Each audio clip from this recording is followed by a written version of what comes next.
আসসালামু আলাইকুম দর্শক। তো অনেকে জানতে চান আসলে আনারসের চারা কিভাবে লাগাবেন বা কোনগুলো মূলত আসলে আনারসের চারা।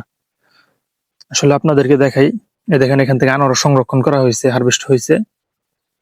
আর তার নিচ থেকে দেখেন চারা হয়েছে, হাত দেওয়া যাইতেছে না, ও কি পরিমাণ কাটা করাতের মতো দেখতেই পাচ্ছেন। এই দেখেন একটা গাছে গোড়া থেকে মোটামুটি 5টা 10টা 12টা এরকম চারা হয়ে যায়।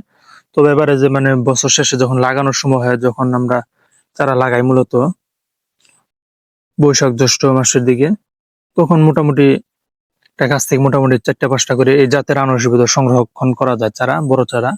ছোট চারা আরো আছে, ওগুলা লাগালে একটু মানে সময় লাগে, তাই এখানে ওগুলা কেউ লাগায় না সাধারণত। দেখেন এখানে মোটামুটি 10টা 12টা চারা হয়ে গেছে।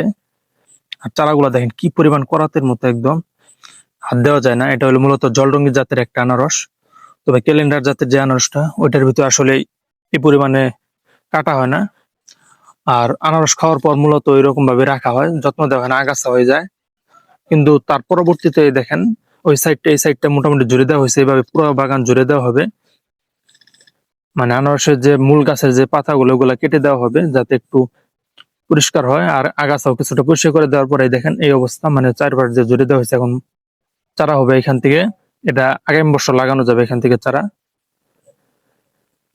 আসলে আনারসের ভিতরে ওইরকম পরিচর্যা দেওয়া হয় না, তার কারণে তোটা ঘাস হয়েছে, আগাছা হয়েছে। আনারস পরিপক্ক হওয়ার পর আসলে ওই বাগানের ভিতরে কোনো পরিচর্যা দেওয়া হয় না। আর চারা রাখতে হয় মানে আগের বছর চারা আনারস ফল খেলে পরের বছর চারা রাখা হয়।